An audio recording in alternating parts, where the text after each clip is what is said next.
านีที่ล้ำค่าชี้นำธรรมมาเพิ่มปัญญาแตกฉานสอบถามธรรมะข้อใด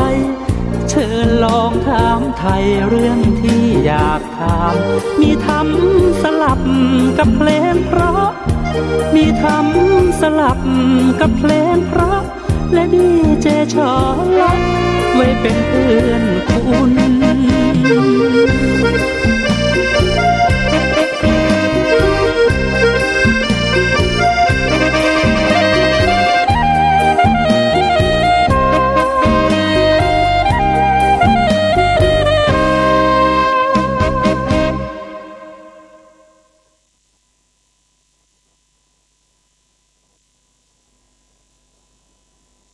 สัมมาสัมพุทธเจ้า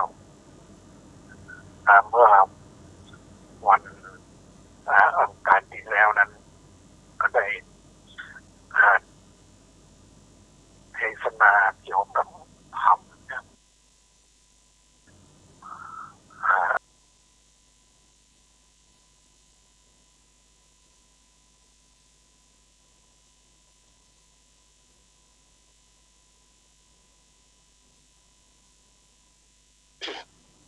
นะครับนิมนต์เลยครับเดี๋ยวสักครู่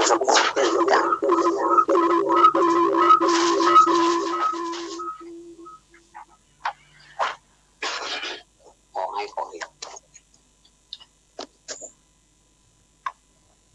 ช่วงเวลาต่อไปนี้สถานีวิทยุพระพุทธศาสนาและวัฒนธรรมวัดสายหิน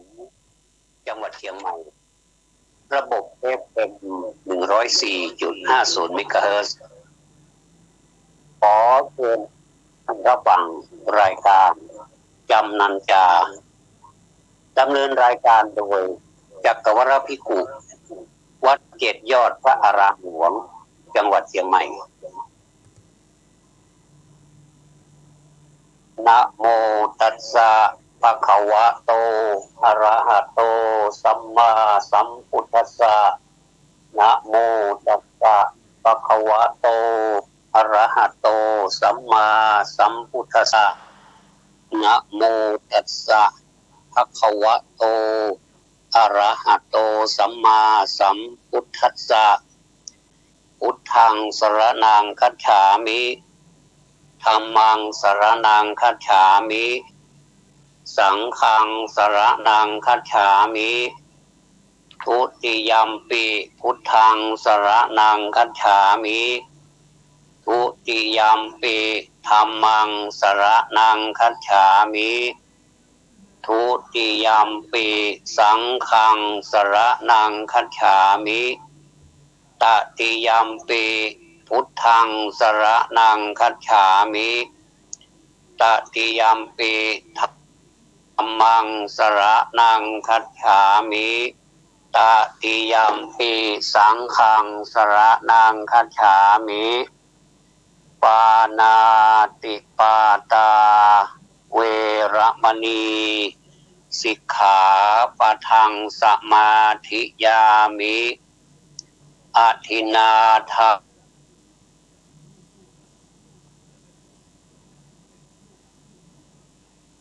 นาเวระมณีสิกขาปะทังสมาธิยามิกาเมสุมิจฉาจาราเวระมณีสิกขาปะทังสมาธิยามิมุสาวาทาเวระมณีสิกขาปะทังสมาธิยามิสุราเมรยะมัชฌะปมาทัฏฐานาเวระมณีสิกขาปะทังสมาธิยามิอิมานิปัญจสิกขาปทานิสีเลนะสุขติยันติสีเลนะโภคสัมปทานสีเลนะนิพุตติยันติตัสมาสีลังวิโสทะเยนะโมตัสสะภะคะวะโต อะระหะโตสัมมาสัมพุทธัสสะนะโมตัสสะภะคะวะโตอะระหะโตสัมมาสัมพุทธัสสะนะโม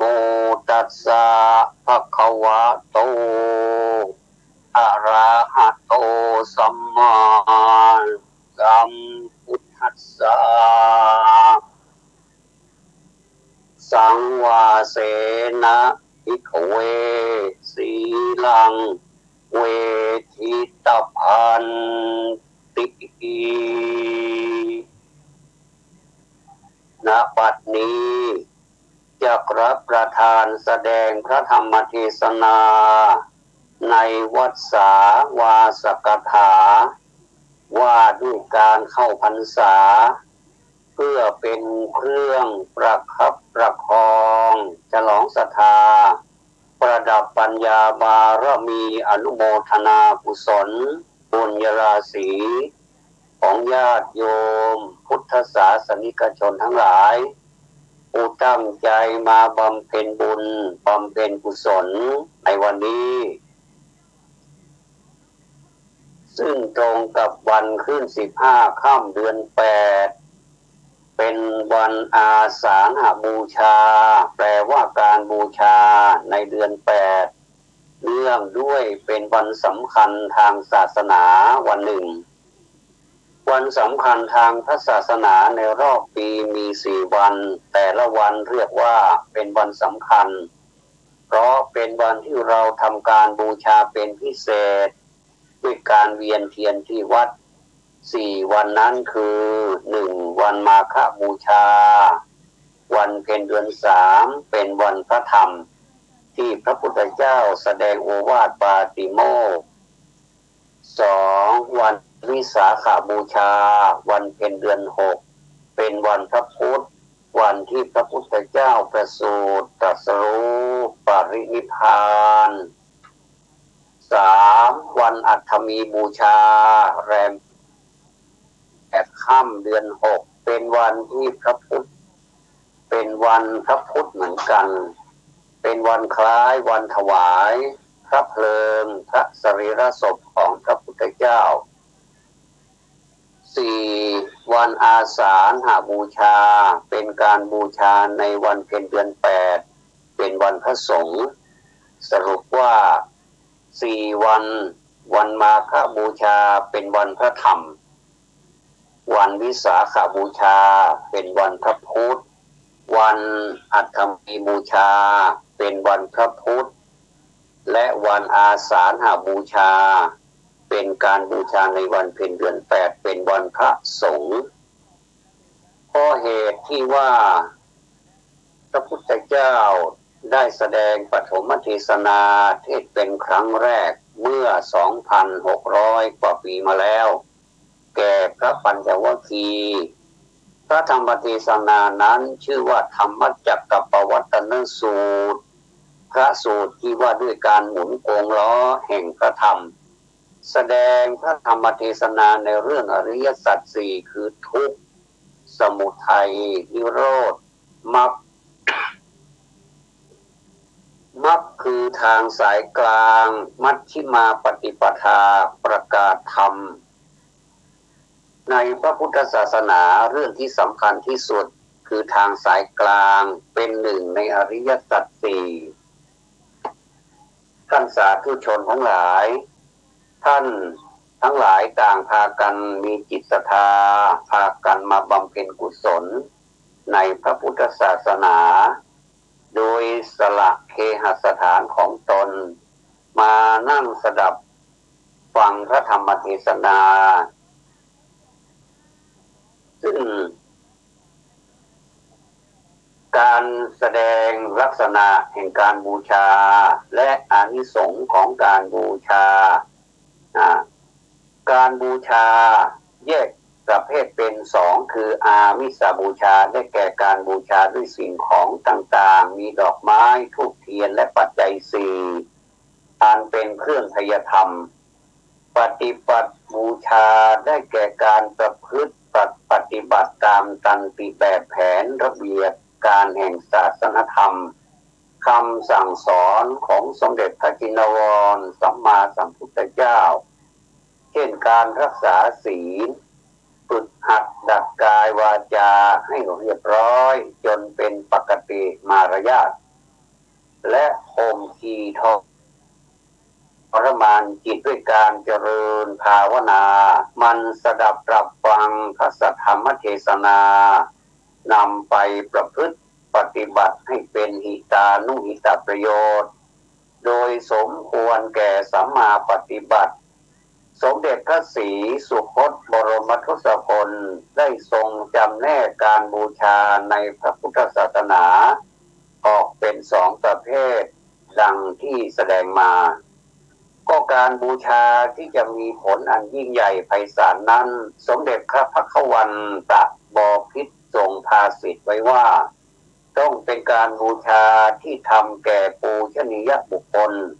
หรือปูชนียวัตถุอย่างใดอย่างหนึ่งหรือทั้งสองอย่างนั้นจึงจะได้รับอานิสงส์อันพิเศษไพศาลแม้ทายทานจะมีประมาณเล็กน้อยก็ให้ผลวิเศษเพราะอะไรญาติโยมทั้งหลายเพราะว่าเป็นเหตุนำมาซึ่งความสุขความเจริญแก่ตนนั่นเองสมด้วยบทคาถาในมงคลสูตรว่าปูชาจะปูชนียานังเอตัมมังคลมุตตมังการบูชาปูชนียบุคคลทั้งหลายให้เป็นมงคลสูงสุดก็ปูชนียบุคคลหรือปูชนียวัตถุนั้นเล่าสมเด็จพระผู้มีพระภาคเจ้าตรัสว่าพระพุทธเจ้าพระปัจเจกพุทธเจ้าและพระอริยสาวกทั้งหลายตลอดถึงสมมุติสงฆ์ผู้ทรงจตุปาภิสุทธิศีลในปัจจุบันนี้จัดว่าเป็นปูชนียบุคคลแต่สมเด็จพระทศพลบรมศาสดาได้เสด็จดับขันธ์หันพระพักตร์เข้าสู่พระปรินิพพานไปแล้วยังคงเหลืออยู่แต่พระพุทธานุสาสนีต่างๆเช่น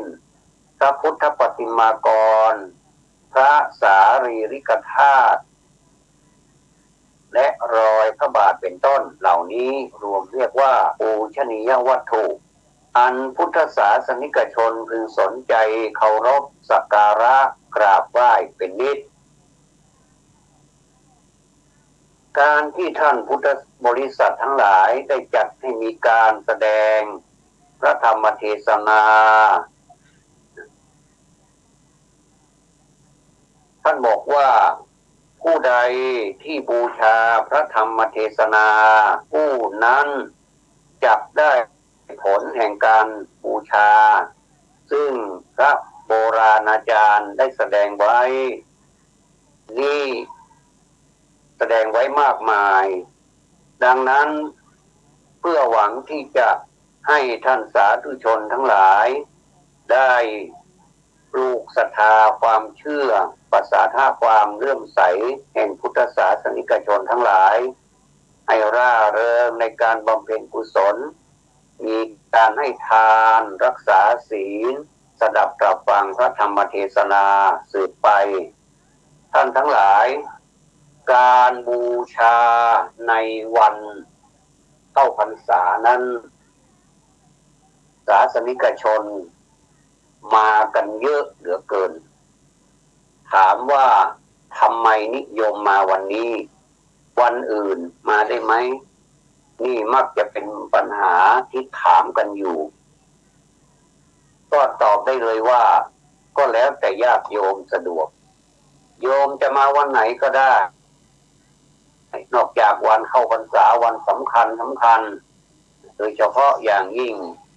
เฉพาะล้านนาประเทศนิยมไปวัดไปวากันไปทำบุญตักบาตรนอกจากทำบุญตักบาตรแล้วก็ยังถือโอกาส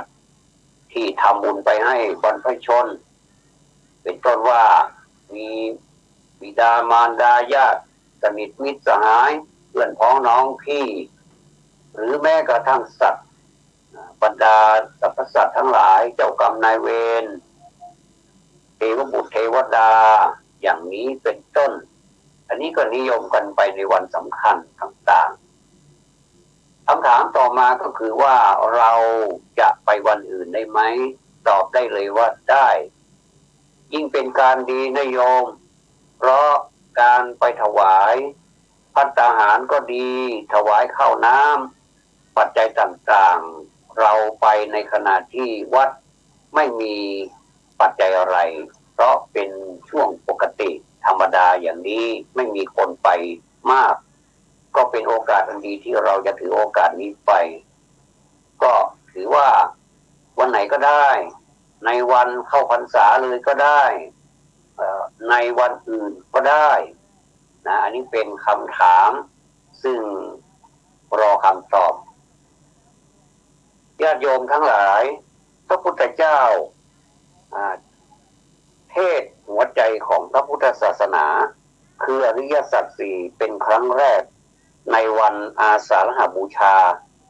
ผู้ฟังคือพระอัญญาโกณฑัญญะหนึ่งในปัญจวัคคีย์ได้ดวงตาเห็นธรรมคือสำเร็จเป็นพระโสดาบันพระพุทธเจ้าประกาศเปล่งอุทานด้วยความรู้สึกในความสำเร็จในการสอนธรรมเป็นครั้งแรกว่าอัญญาสิวัตโพโกณฑัญโยแปลว่าท่านโกณฑัญญะได้รู้แล้วหนอก็หมายความว่าธรรมที่เข้าใจว่ายากว่าลึกซึ้งแท้ที่จริงมีคนบรรลุตามได้นี่แสดงว่าจริงๆแล้วธรรมะถ้าเราปฏิบัติจริงๆมันก็ไม่ยากเกินไปหรอกทำไมว่าอย่างนั้นเราก็ดูประวัติศาสตร์ดูพระอัญญาโกณฑัญญะสิดูพระยศกุลบุตรสิดู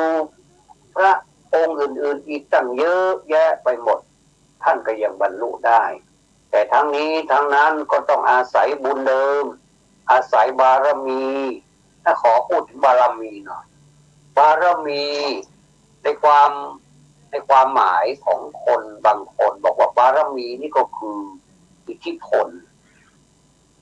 จริงๆแล้วมันอิทธิพลมันก็ใช่แต่ว่ามันไม่ใช่ในความหมายของคำในที่เรา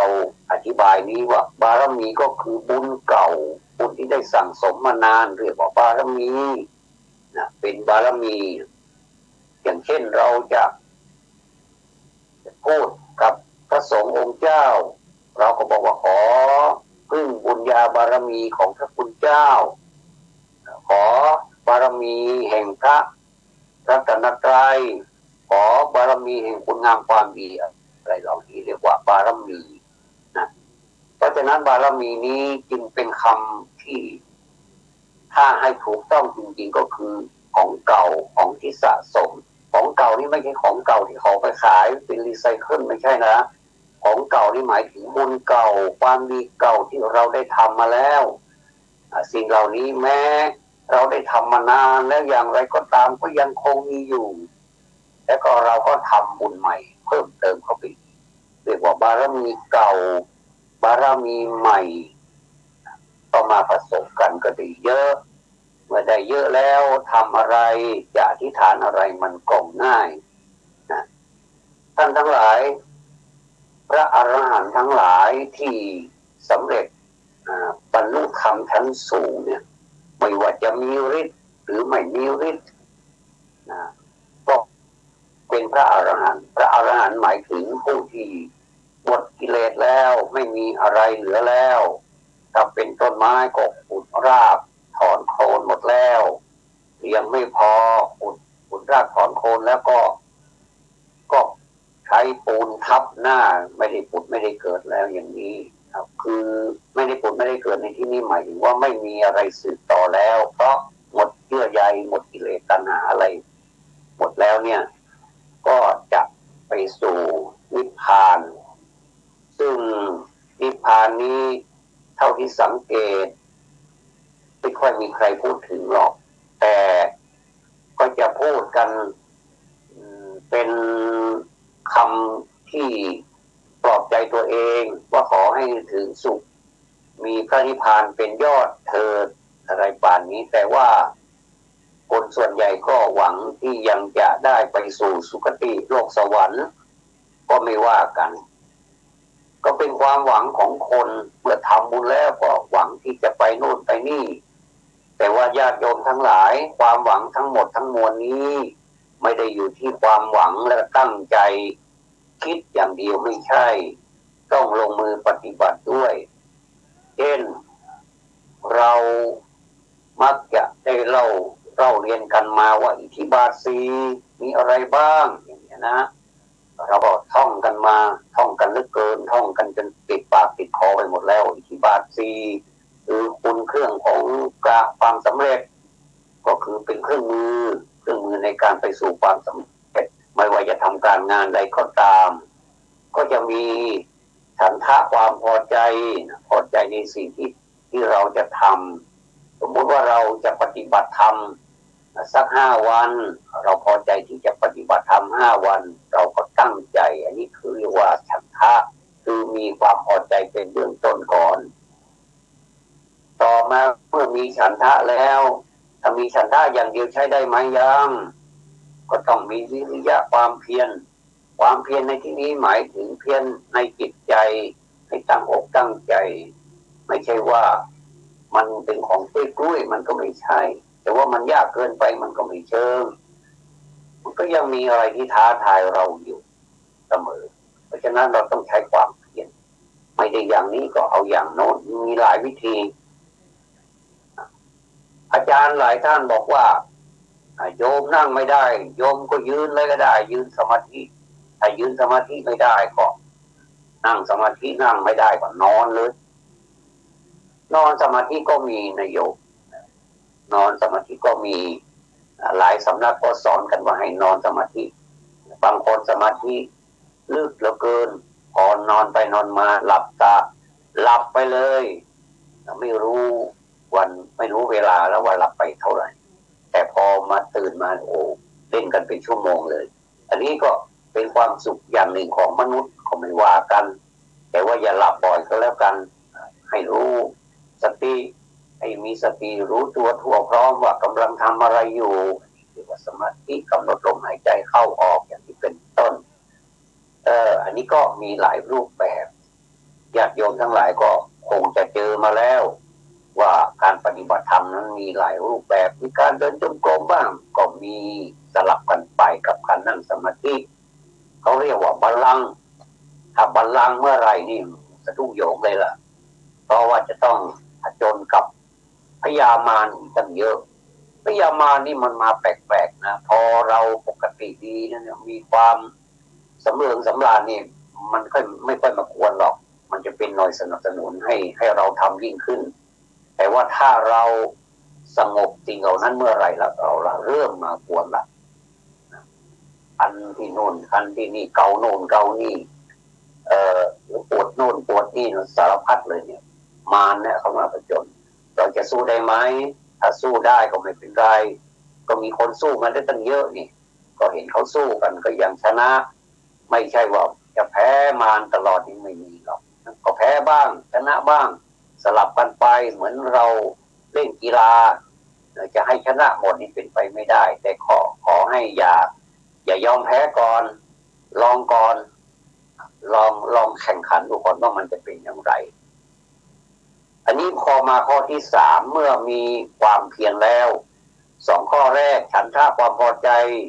2วิริยะความเพียรใช้ได้ไหมก็ยังใช้ได้ระดับหนึ่งแต่ยังไม่พอก็ต้องมีอันที่3ก็คืออิตตะต้องเอาใจใส่นะเอาใจฝักใฝ่ในสิ่งที่เราทำไม่ใช่ว่าทอดทุระหรือว่ายกธงขาวกลางคันเลยอย่างเงี้ยเขาเรียกว่าถ้าเป็นนักมวยก็เดี๋ยวก็เหลือบดูพี่เลี้ยงเมื่อไรพี่เลี้ยงจะยกธงขาวสักทีนะเหนื่อยจะตายอยู่แล้วอย่างเงี้ยอย่างนี้ก็มีหวังแพ้อย่างเดียวก็ต้องตั้งใจว่าเราจะทำยังไงให้ชนะต้องมีจิตเป็นสมาธิอย่าจิตใจอย่าฟุ้งซ่านต้องเป็นสมาธิต้องทำให้ได้แต่ว่าการทำสมาธิเนี่ยบางทีเรามันบีบคั้นเกินไปนี่ก็ไม่ดีนะต้องทำใจให้สบาย ลายภาษาอังกฤษว่า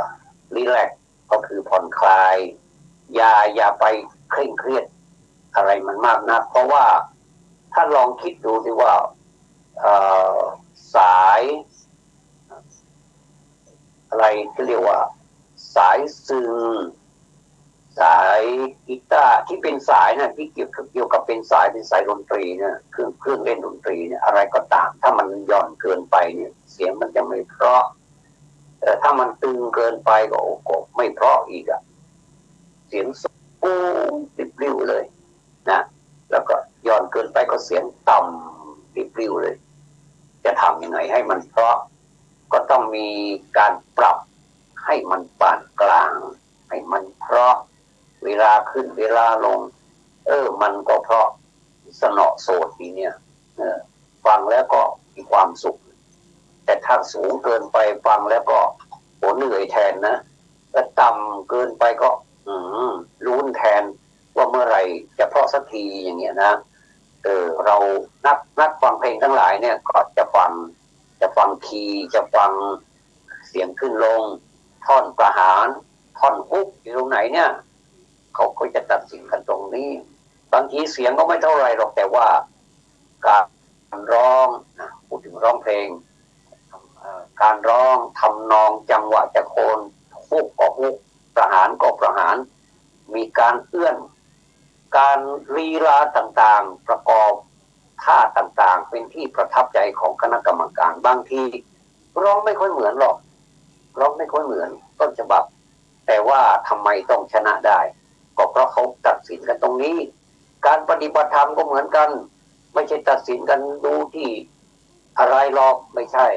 แต่ว่าตัดสินกันด้วยการปฏิบัติให้ถูกต้องให้ถูกจังหวะตรงไหนควรฮุกก็ฮุกตรงไหนที่จะเป็นท่อนประหารก็ประหารไปเลยอย่างนี้เขาเรียกว่าถ้าเป็นสมาธิเขาเรียกว่าใช้สมาธิประหารกิเลสเอาธรรมะประหารกิเลสท่านทั้งหลายเชื่อไหมว่าธรรมะของพระพุทธเจ้านี้ประหารกิเลสได้จริงๆนะเพียงแต่ว่าเราเข้าไม่ถึงเท่านั้นเองญาติโยมทั้งหลายถ้าเราเข้าถึงโอ้สนุกเราศึกษาชีวประวัติของพระอริยเจ้าทั้งหลายสิอริยบุคคลท่านทั้งหลายเหล่านั้นปฏิบัติธรรมอย่างเข้มข้นและมีความสุขมากเลยบางท่านมีแทบประดาตาย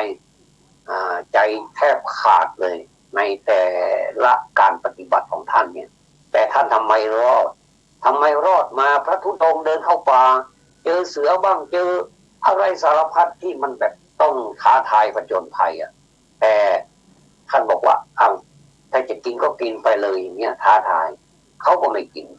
อันนี้แสดงว่ามันเป็นยังไงมันมีอะไรอยู่ใช่ไหมเพราะฉะนั้นน่าศึกษานะโยมไม่ใช่ว่าเรามาเทศเปล่าแล้วเอาสนุกเอามันไม่ใช่พูดให้ฟังแล้วก็ต้องฟังและพิจารณาด้วยใช้ความคิดพิจารณาด้วยอย่าฟังอย่างเดียวอย่าใช้สุตะอย่างเดียวสุจิปุริอย่างเงี้ยสุจิปุริสุสดับถ้อยวินยูชนนี่คือการฟังจิจูมตรีตรองดูท่านให้ผู้ถามเพื่อเพิ่มพูนสติลิขิตบันทึกไว้เพื่อได้กันลืมโครงโลกนิตเขาว่าไว้เพราะเลยถ้าฟังอย่างเดียวใช้สูอย่างเดียวก็ไม่ได้ต้องใช้ความคิดคือจินตนาการด้วยคิดไปด้วยแต่คิดนี่ไม่ใช่คิดฟุ้งซ่านไปเรื่อยเปื่อยไม่ใช่ต้องคิดให้มันถูกต้องคิดให้เป็นไปตามความเป็นจริงเช่นเราคิดถึงอนิจจังทุกขังอนัตตาเนี่ยต้องคิดว่าความเป็นจริงมันเป็นยังไงมันเป็นอย่างนั้นใช่ไหม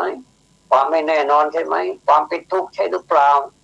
แล้วเป็นอนัตตาไม่ใช่ตัวของเราไม่ใช่ตนของเราใช่ไหมก็ใช่อันนี้เรียกว่าคิดไปตามความเป็นจริงคิดไปต่อต้านหรือว่าโต้แย้งว่าอนิจจังเนี่ยมันไม่ใช่ต้องอธิบายใหม่เป็นอย่างนี้ความทุกข์มันก็ยังมีความสุขก็ใช่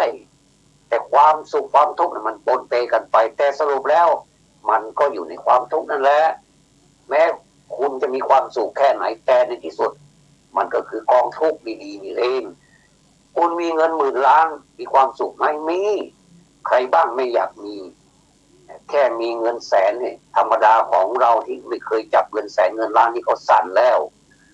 ถ้าเราไปมี10,000 ล้านแสนล้านเนี่ยโอ้เราจะทำยังไง ทำไม่ถูกเพราะฉะนั้นนี่สังเกตดูคนที่มีเงินเยอะๆเนี่ยทำอะไรไม่ค่อยถูกหรอกเพราะมั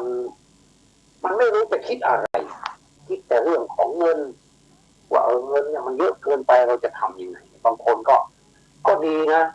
มีเงินเยอะๆก็ไปบริจาคไปทำบุญสร้างโรงพยาบาลบ้างไปบำรุงผู้สูงอายุบ้างไปบำรุงการศึกษาสารพัดบำรุงดูแลคุณพ่อคุณแม่ไม่ให้เดือดร้อนบุพการีทั้งหลายไม่ให้เดือดร้อนดูแลไปถึงพระสงฆ์ในวัดในวานี้ดูแลหมดเลยถ้าอย่างนี้เนี่ยเขาเรียกว่ามีความอิ่มบุญนอกจากจะอิ่มเงินแล้วก็ยังอิ่มบุญอีกอย่างนี้ใช้ได้แต่ถ้ามีเงินแล้วเฉยๆมีเงินแล้วมีเงินอีกมีแล้วก็เอาอีกโลภโมโทสันอะไรกันมากมายนักอย่างเนี้ยมันก็ไม่ได้ประโยชน์อะไรโยมเพียงแต่มีคนสรรเสริญว่าเป็นเศรษฐีมหาเศรษฐีก็เท่านั้นมียศถาบรรดาศักดิ์มีประโยชน์อะไรมีความหมายอะไรถ้าไม่ได้ทำความดีไม่มีความหมายหรอกความหมายของคนอยู่ที่คุณงามความดีมันจะอยู่ที่ยศถาบรรดาศักดิ์หรือว่าอยู่ที่ฐานะความรวยมันก็ไม่แต่ถ้าคุณรวยด้วยคุณมีความดีมีบารมีคือความดีมากมายเนี่ยอันเนี้ยน่าสรรเสริญตายไปแล้วก็ไม่ได้ตายเปล่าคนก็ยังจารึกความทรงจำไว้ในแผ่นดินนี้คุณเกิดมาเนี่ยถ้าชาติหน้าถ้าคุณเกิดมาอีกคุณก็จะคงจะได้เกิดมาดีตามที่คุณได้ทำอันเนี้ยเรียกว่าไปโน่นแล้วทีนี้เมื่อเราใช้จินตนาการเนี่ยเมื่อเราสงสัยเราก็ถามนะปุจฉาเนี่ยเราสงสัยก็ถามแล้วเมื่อสงสัยถามแล้วมันจะลืมก็เราก็ลิขิตเราก็เขียนไปอันนี้คือหัวใจของนักปราชญ์ก็มีหลายเรื่องหลายราวนะที่มาพูดด้วยในเวลานี้ท่านทั้งหลายเมื่อเราจิตของเรามันเที่ยงแล้วเนี่ยจิตของเรามันมั่นคงแล้วนะถ้าจะทำอะไรมันก็ดีมันดูดีไปหมดคนที่มีจิตมั่นคงเนี่ยนะดูสุขุมนะไม่ใช่คนแบบเหนื่อยเป็นคนเฉยชาไม่ใช่คนสุขุมเนี่ยหมายถึงคนที่มีความสุขุมรอบคอบในการงานเหมาะแก่การงานอันนี้เรียกว่าคนสุขุมเขาจะใช้คำว่าสุขุมคำพิรภาพคำนี้เหมาะสมสวยงามมากแต่ใช้กับคนที่เฉยเหนื่อยเหมือนคนไม่มีชีวิตจิตใจมีชีวิตแต่ไม่มีชีวานะถ้าอย่างนี้ไม่ใช่คนสุขุมและไม่สมควรได้รับสมญานามว่าสุขุมคำพีรภาพสุขุมคำพีรภาพนี้เป็นคำเพราะสำหรับคนสุขุมที่มีจิตใจที่ตั้งมั่นคงเท่านั้นนะญาติโยมต่อไปก็เป็นอันข้อที่ 4ก็คือวิมังสาวิมังสานี่ก็คือเอาสิ่ง3อย่างที่เราฉันทะวิริยะจิตตะเนี่ยเอามาคิดเอามาทวนดูเราทำนี้ไปแล้วมันสำเร็จไหมมันมีกี่เปอร์เซ็นต์ที่เราได้รับความสำเร็จที่เราตั้งเป้าหมายไว้แล้วเราตั้งเป้าหมายไว้ละ100%มันได้แค่ 20% ที่จะทำยังไงดีเนาะก็ต้องมาคิดพิจารณาอยู่เลยจะทำยังไงภาษาวิชาการฝรั่งมันก็เรียกว่าการทำ QC ก็คือการจำแนกแยกแยะว่าปัญหามันเกิดตรงไหนมันเกิดอย่างไรมันเกิดขึ้นมาได้อย่างไรเราก็ทำดีนี่นะแต่ท่านทั้งหลายมันก็ต้องมีสิ่งที่มันต้องมีอยู่บ้างที่มันเป็นอุปสรรคเราก็เอาอุปสรรคมาเขียนเลยมาทำก้างปลาดิมาทำปลาสักตัวหนึ่งตัวใหญ่ๆก็ได้ตัวปานก้างก็ได้เราก็มาขีดจากก้างปลานะก้างมีเยอะแยะนี่แล้วก็เขียนไปว่ามีปัญหาอะไรบ้างอันนี้ปัญหานี้เราก็เขียนไปปัญหานี้เราก็เขียนไปอย่างเช่นองค์กรนี้ทำมานานแล้วหลายปีแล้วเนี่ยลงทุนไป20 ล้านทำไมไม่เคยได้รับปันไม่ได้รับปันผลสักทีพนักงานก็ไม่ได้รับโบนัสปันผลอะไรเลยหรือว่ามีก็มีนิดหน่อยผู้บริหารก็ต้องมาคิดมารวมกันคิดรวมทั้งพนักงานออกมาเสนอความคิดเห็นว่าเราจะทำยังไงดีปีนี้เราจะมีเราจะให้มีกำไรเท่านี้ตามเป้าอย่างเนี้ยนะนี้มันได้ 20% นี่เราจะทำยังไงเราอยากจะได้สัก 60% อย่างเงี้ยสมมุตินะต้องมาทำก้างปลาสิโอ้สนุก ทำ QC นี่สนุกนะบรรดาพนักงานรัฐวิสาหกิจพนักงานองค์กรใหญ่ๆบริษัทใหญ่ๆนี่เขานิยมทำ QC กันทำ QC กันมากมายมาพิจารณาดูว่าปัญหามันเกิดจากอะไรปัญหาเกิดจากเครื่องใช้ไม้สอยเครื่องจักรใช่ไหมมันเป็นยังไง3 วันดี4 วันไข้หรือเปล่าเราควรจะทำยังไงเราควรจะลงทุนอีกรอบไหมในการซ่อมแซมเครื่องจักรให้ดีขึ้นอย่างเงี้ยก็เสนอไปก็เขียนเป็นก้างปลาไปนะบางท่านก็เสนอว่าเครื่องมือเราซื้อมานานแล้วเครื่องใช้ไม้สอยซื้อมานานแล้วมันไม่ทันสมัยแล้วก็ขืนเราไปซ่อมมันก็คงจะไม่คุ้มนะไม่คุ้มเราจะทำยังไงเราก็ใช้วิธีซื้อใหม่ดีไหมอะไรประมาณนี้ขายเครื่องเก่าเอาเครื่องเก่าไปเทิร์นแล้วเอาเครื่องใหม่มานี่ควรจะดีใช่ไหมก็เขียนไปในลงไปในก้างปลาหรือว่าอาจจะไม่ใช่เรื่องของเครื่องจักรกลเครื่องไม้เครื่องมืออาจจะไม่ใช่ดูแล้วมันไม่ใช่ก็ยังใหม่สิ่งทำงานเป็นปกติไม่มีปัญหาอะไรเนี่ยคงจะเป็นเรื่องของพนักงานหรือเปล่าบุคคลในองค์กรหรือเปล่าไม่ใช่แต่พนักงานขั้นปฏิบัติการไม่ใช่ก็คงจะไปเป็นถึงระดับของผู้บริหารเจ้าหน้าที่ระดับสูงอะไรเนี่ยก็ใส่เข้าไปอันนี้เขาเรียกว่าใช้ประชาธิปไตยคือไม่ว่าใครจะเป็นใครนะก็หมายถึงจะเอาองค์กรเป็นที่หนึ่งเป็นเป้าหมายไม่ได้ว่ารูปหน้าปะจมูกอย่างนี้ไม่ใช่ถ้าอย่างนี้นี่ไปไม่ค่อยได้สวยหรอกนะเพราะว่าเวลารูปหน้าปะจมูกก็หมายถึงว่าเวลามันจะเดินไปจริงๆล่ะไปเจออุปสรรคซะแล้วอย่างเงี้ยมันก็ไปไม่ได้แทนที่มันจะได้ 60% มันไม่ได้ละมันก็ได้แค่ 40% ยังไม่ถึงเป้าหมายอย่างเงี้ยก็ยังไม่ได้เพราะฉะนั้นก็ต้องวางใจเป็นกลางทั้งผู้บริหารด้วยพนักงานขั้นปฏิบัติการด้วยอย่างเงี้ยก็มันจะดีนะดีทั้งหมดเลยทั้งองค์กรทั้งบริษัทเลยถ้าเป็นบริษัทอันนี้หลายบริษัทประสบความสำเร็จมาแล้วท่านลองไปดูหลายบริษัทนี้ได้รับรางวัลมากมายเป็นไอดอลก็คือเป็นตัวอย่างที่ดีแก่บริษัทอื่นโรงงานอื่นมีคนไปศึกษาหาข้อมูลมากมายดังมากเลยอย่างนี้ก็ได้รับผลประโยชน์ได้รับโบนัสได้รับผลตอบแทนมามากมายอันนี้เรียกว่าแฮปปี้มีความสุขแต่ก็มีอกหักอีกมากมายที่ไม่แฮปปี้ไม่มีความสุขขาดทุนทุกปีทำแล้วก็ทำอีกขาดแล้วก็ขาดอีกเนี่ยขาดทุนนะอันนี้ต้องพิจารณาต้องใช้วิธีนี้แหละนะอันนี้เรียกว่าวิมังสาคือใช้ทั้ง4 ข้อนั่นแหละแต่เวียนกันพิจารณาไปเรื่อยๆแล้วนี่เรียกว่าใช้ธรรมะอย่างถูกต้องเรียกว่าใช้ธรรมะแบบโยนิโสมนสิการะก็คือพิจารณาโดยแยบคายเขาตั้งแต่ฉันทะมาเลยฉันทะความพอใจเลยนี่พูดถึงอิทธิบาท4นะฉันทะความพอใจวิริยะความเพียรนะก็มีหลายบริษัทเอาวิริยะนี่ไปตั้งชื่อเป็นวิริยะบริษัทวิริยะก็แล้วแต่ก็ไม่ใช่ของใคร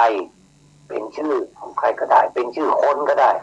เป็นชื่อบริษัทก็ได้เป็นชื่อห้างร้านอะไรก็ได้วิริยะแล้วก็ข้อต่อมาคือจิตตาแล้วก็วิมังสาเนี่ยทั้งเมื่อไรเรามี4 ข้อเนี่ยหมดเลยแล้วก็เข้มข้นด้วย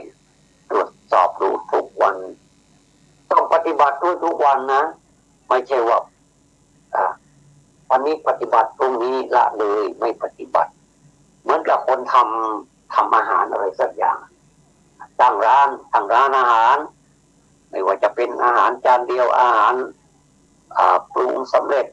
หรือว่าเป็นอะไรสักอย่างเป็นของกินของใช้อะไรสักอย่าง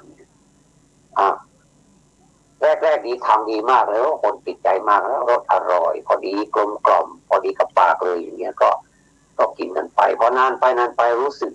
ประมาทแล้วประมาทในฝีมือทำบ้างไม่ทำบ้างคือใส่ใจบ้างไม่ใส่ใจบ้างอันนี้แหละ คือปฏิบัติธรรมวันนี้พรุ่งนี้ไม่ปฏิบัติแล้วอ่ะปฏิบัติธรรมเดือนนี้เดือนนั้นเดือนหน้าไม่ทำแล้วอย่างเงี้ยหรือว่าวันเว้นวันหรือว่าเดือนเว้นเดือนหรือว่าปีเว้นปีเนี่ยถ้าอย่างนี้นี่ก็ไม่ต้องไปโทษใครหรอกนะโทษตัวเองนั่นแหละที่ทำไม่สม่ำเสมอต้องมีสม่ำเสมอนะพูดถึงกับข้าวกับปลาหรือว่าขนมที่พูดเมื่อกี้นี้คนที่นิยมก็จะลดความนิยมลงเขาก็ไม่มากินอีกแล้วก็ยอดขายของเราก็จะตกไปอย่างนี้เป็นต้นการปฏิบัติธรรมก็เหมือนกันนะญาติโยมทั้งหลายเมื่อมาถึงฤดูกาลของการปฏิบัติธรรมเนี่ยมันเป็นการที่เข้มข้นเป็นเวลาที่โยมจะมาวัดเนี่ยโยมจะรับศีลเนี่ยโยมจะกล่าวถึงพระรัตนตรัยก่อนที่เราจะเข้าถึงสิกขาบทคือ5 ข้อมีปาณาติบาตเป็นต้นมีสุรามีระยะเป็นที่สุดเราจะต้องระลึกถึงคุณพระรัตนตรัยทุกครั้งไปนะไม่ใช่อยู่ๆก็ไปสมาทานศีล 5เลยไม่มีหรอกต้องระลึกถึงพุทธังสรณังคัจฉามิก่อนแปลว่าอะไรพุทธังสรณังคัจฉามิขอถึงพระพุทธเจ้าว่าเป็นสรณะธัมมังสรณังคัจฉามิขอถึงพระธรรมเป็นสรณะสังฆังสรณังคัจฉามิขอถึงพระสงฆ์ว่าเป็นสรณะเราจะเป็นวาจานี้ไม่ได้เลยว่ามีพระสงฆ์เป็นสรณะเป็นรัตนะถ้าไม่มีวันอาสาฬหบูชาคือไม่เกิดพระสังฆรัตนะเราจะเป่งก็ได้แค่พุทธังสรณังคัจฉามิธัมมังสรณังคัจฉามิยังไม่มีพระสงฆ์แล้วก็เป่งไม่ได้เพราะฉะนั้นถือว่าเป็นความเหมาะเหลือเกินที่มีทั้ง3อย่างก็คือมีสังฆรัตนะด้วยพระสังฆรัตนะเกิดในเพ็ญเดือน8เมื่อ 2,600 กว่าปีมาแล้วเนี่ยที่พระพุทธเจ้าเทศธรรมจักรปวัตตนสูตรโกนทัญญะได้ดวงตาเห็นธรรมวันนี้จึงเป็นวันสำคัญทำให้พระพุทธศาสนามีพระรัตนตรัยครบบริบูรณ์เลยเป็นพุทธรัตนะธรรมรัตนะสังฆรัตนะเป็นวันที่สำคัญต้องมาเวียนเทียนกันแต่ว่าคนไทยสมัยโบราณไม่มีการเวียนเทียนในวันอาสาฬหบูชาเราเพิ่งมาเวียนเทียนกันในวันอาสาฬหบูชามาได้ประมาณ60 ปีมานี้เองเพราะก่อนหน้านี้คนไม่รู้จักคนจะนึกถึงแต่วันเข้าพรรษาเพราะฉะนั้นคนสมัยนี้จะมาวัดกันเยอะในวันอาสาฬหบูชาแต่คนสมัยโบราณมาวัดกันเยอะในวันเข้าพรรษาหลาย10 ปีผ่านมาแล้วหลายทศวรรษผ่านมาถ้าศัพท์แปลว่า10 วันศัพท์แปลว่าปีหลายทศวรรษที่ผ่านมาโลกเปลี่ยนไปวันเข้าพรรษาพระทำอะไรโยมย่อมไม่รู้โยมไม่ค่อยรู้แต่ขออภัยนะหลายท่านก็รู้แต่หลายท่านไม่รู้และไม่ค่อยได้มาร่วมในพิธีหรือมามีส่วนร่วมรวมถึงแม้จะมีพิธีหล่อเทียนจำนำพรรษาก็ทำกันในวันนี้แหละถวายผ้าอาบน้ำฝนก็ถวายกันในวันนี้แหละไม่ถวายในวันเข้าพรรษาแท้ที่จริงที่เกี่ยวกับวันเข้าพรรษาต้องเป็นเรื่องที่ทำกันในวันเข้าพรรษาจริงๆก็คือวันแรม1 ค่ำนั่นแหละเพราะเป็นวันอธิษฐานเข้าพรรษาตั้งแต่วันแรม1 ค่ำเดือน8ไปจนถึงวันขึ้น15 ค่ำเดือน11เป็นเวลา3 เดือนท่านเรียกว่าวันเข้าพรรษานะในการที่อธิษฐานเข้าพรรษาเนี่ยญาติโยมจะไม่ได้เข้ามาสังเกตพระ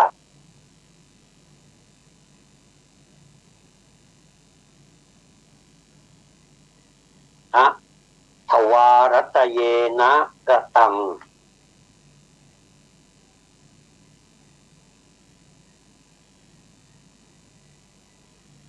เถเร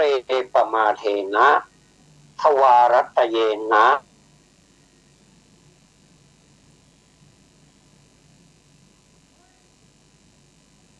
อันนี้ก็จะว่าเป็นวักไปอย่างนี้แต่ว่าที่ประมาทพลาดพลั้งล่วงเกินในพระเถระทำความผิดพลั้งทั้งปวงใด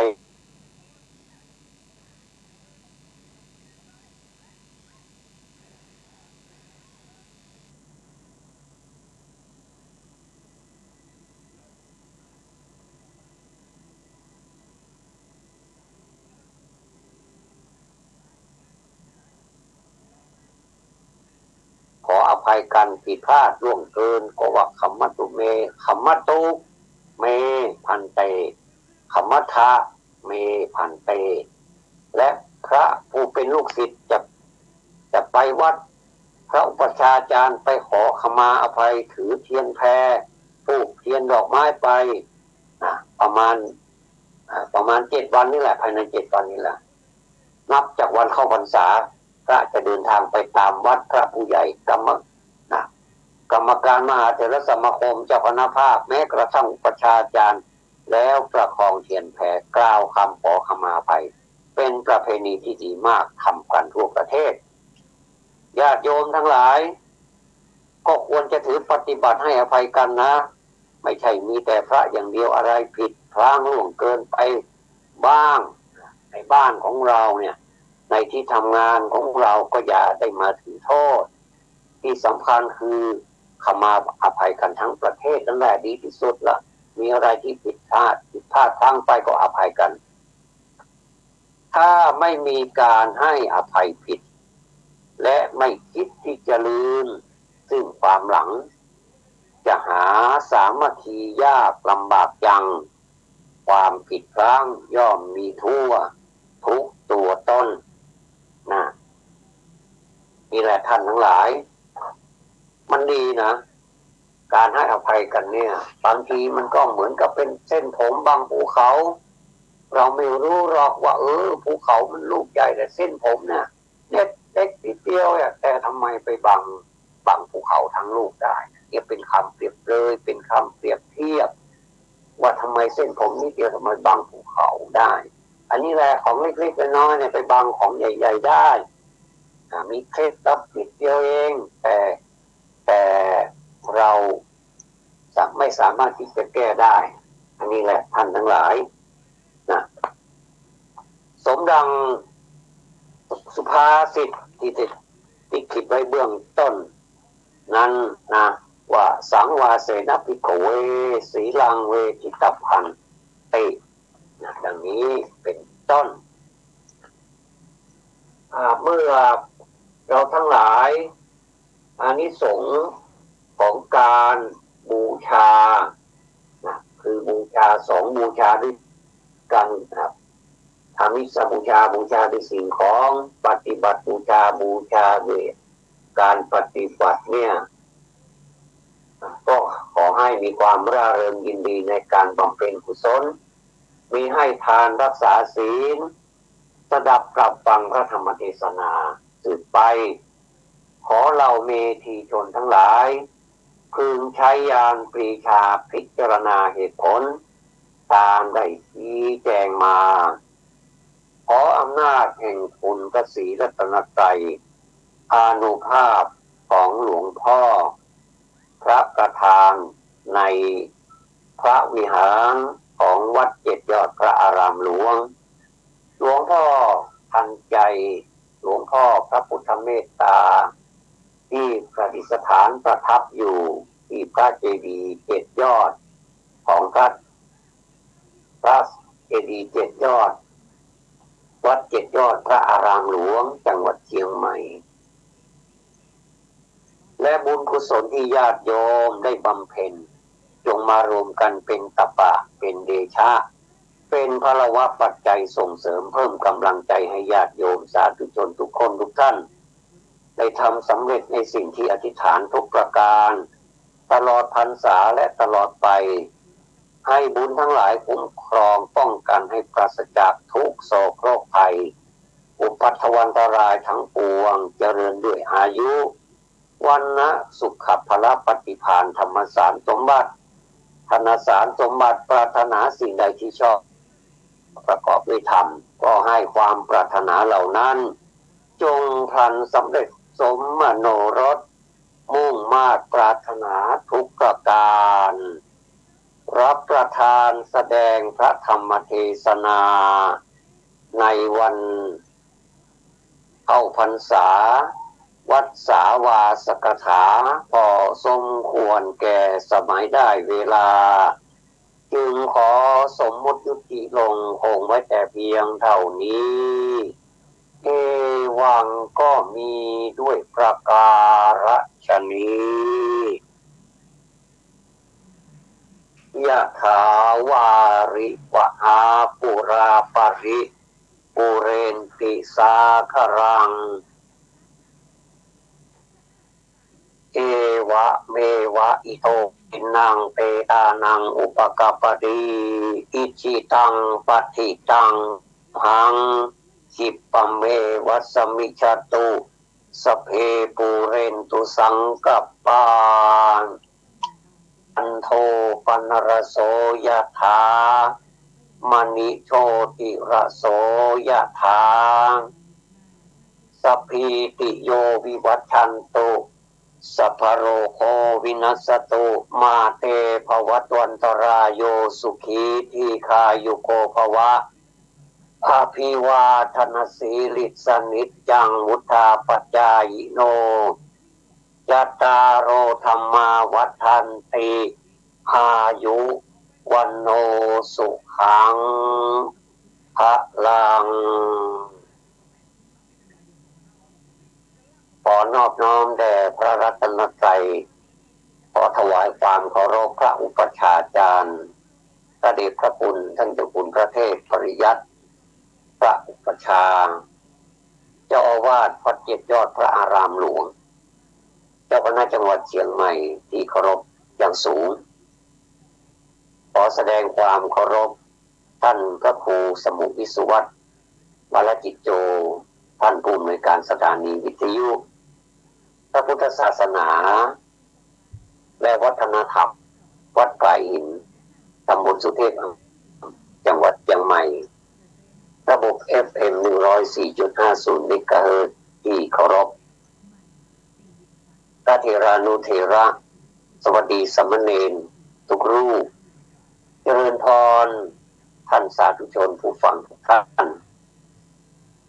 ท่านก็ได้รับฟังพระธรรมเทศนาในเรื่องของการเข้าพรรษารวม2 วันก็คือวันอาสาฬหบูชาและก็วันเข้าพรรษาไปด้วยเพราะว่าวันอาสาฬหบูชานั้นอยู่มีก่อนวันเข้าพรรษาไป1 วันคนมักจะไปทำบุญกันในวันอาสาฬหบูชาเป็นวันสำคัญดังที่ได้อธิบายมานั้นญาติโยมทั้งหลายการฟังนั้นก็ดีเนาะฟังแล้วนำไปปฏิบัติโดยจะทำดีใหญ่ปฏิบัติแล้วก็คือปฏิบัติกันเข้มข้นก็ดีเข้าไปนักที่สุดปฏิบัติดีเข้มข้นและดีนักที่สุดก็คือเมื่อสำเร็จแล้วอันนั้นก็ดีที่สุดก็มีหลายดีด้วยกันแล้วแต่เราจะเลือกเอาดีไหนก็มันต้องไปเคร่งเครียดกับการปฏิบัติธรรมเนอะอย่างที่ว่าถ้าเคร่งเครียดเกินไปตึงเกินไปคนเอานี่ทำมาอย่างกระจ้างถ้ามันมีความกดดันอย่างอาตมาก็บางทีอันนั้นก็อย่างนั้นก็อยากจะอู้เรื่องนี้ก็อยากจะอู้กดดันก็เลยบางทีก็รู้สึกตัวนะว่าลำดับการอู้ยังบางต่อไปก็ยังต้องติตัวเองอยู่ดีนะถึงแม้ว่ามันจะมีส่วนดีแต่มันก็มีส่วนบดีอยู่อันนี้มาเป็นอย่างติไปก็เป็นอย่างติเพื่อก่อแต่มันก็ติอย่างแบบติเพื่อทำลายนั้นอันนี้บอกนิยมแล้วก็สนับสนุนถ้าในสังคมไหนถ้าติเพื่อก่อมันจะดีอย่างเช่นสามีชมภรรยาว่าโอ้ทำกับข้าวอร่อยอย่างเงี้ยนะอันนี้ก็เรียกว่าชมแต่ถ้าวันไหนนี่มันจืดเหลือเกินก็บอกว่าโอ้มันแค่จางไปแก้เอาเติมให้หน่อยนี่หน่อยถ้าภรรยาบอกเข้าใจทำแบบ แบบย่อเนี่ยพูดว่าย่อย่อย่อหาทำแบบย่อย่อย่อหาภาษาเมืองของเราก็จะทำแบบย่อๆแบบหาคือทำย่อหาก็จะใส่เต็มไปหนึ่งสุดวิสุดเด็ดเลยแล้วก็ไปเจอวันพรุ่งนี้ก็โอ้กินมาได้ละแกงหม้อนั้นเนี่ยกินมาได้ละนี่นะแล้วสมัยก่อนเพิ่นทำแกงเป็นหม้อแกงเป็นหม้อแล้วเพิ่นจะมี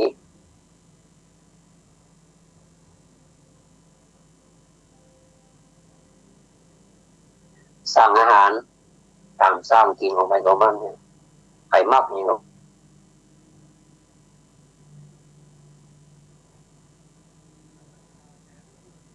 กินกันเลยวิปริตปิดแปลกไปสมัยก่อนนี่คนเขาหักกันเพราะกินข้าวด้วยกันกินข้าวถาดเดียวกันจานเดียวกันถ้วยเดียวกันแล้วกินพร้อมกันอย่างเงี้ยแล้วก็สามัคคีกันอย่างนี้นะอันนี้ก็มีส่วนเหมือนกันเนอะที่คนให้ห่างจากครอบจากครัวไปแล้วนี่นะก็เลยกลายเป็นสมัยใหม่ไปเยอะบางคนก็โอ้ฮือเป็นสะใจไปเลยว่ามันไม่ใช่สมัยใหม่ท่านมันเป็นสมัยใหม่โอ้ถ้าอันก็เหมือนซ้ำเติมเก่าๆเนาะเพราะว่าสมัยใหม่อย่างเดียวมันต้องไปเติมไม่โทรละเอาแค่ไม่เอกก็พอแล้วเนาะนะก็แก้ไขกันไปเอาเปรียบเทียบกับคนก็คงจะมองหันสักวันนะเนาะเอาบ่อยๆกะจะไปข้ามอย่างเราก่อนบ่อยๆเหมือนการฟังเทศน์ฟังบ่อยๆคนเทศก็ขยันเทศบ่อยๆคนฟังก็ขยันฟังบ่อยๆนะเมื่อเอาฟังบ่อยๆเทศบ่อยๆความจำนานก็เกิดขึ้นพออัดพอทำอย่างก็จะจำมากขึ้นการฟังเทศบ่อยๆพออัดพอทำอย่างก็จะจำมากขึ้นบางคนรับตาเทศปุ๊บแค่คิดหัวข้อก็ได้เอาแค่หัวข้อไปลุบนักเทศหลายท่านนะนักเทศดังๆในเมืองไทยเนี่ยอันนี้ขอไปถึงผู้นะเนอะถ้าไปแค่เทศเก่งก็ไปวัดพยุระวงศาวาสวัดพยุระวงศาวาสกรุงเทพมหานครเขตธนบุรีเนี่ยอันนี้เป็นแหล่งตะกศิลาของขุมทองขุมเพชรให้ไปขุด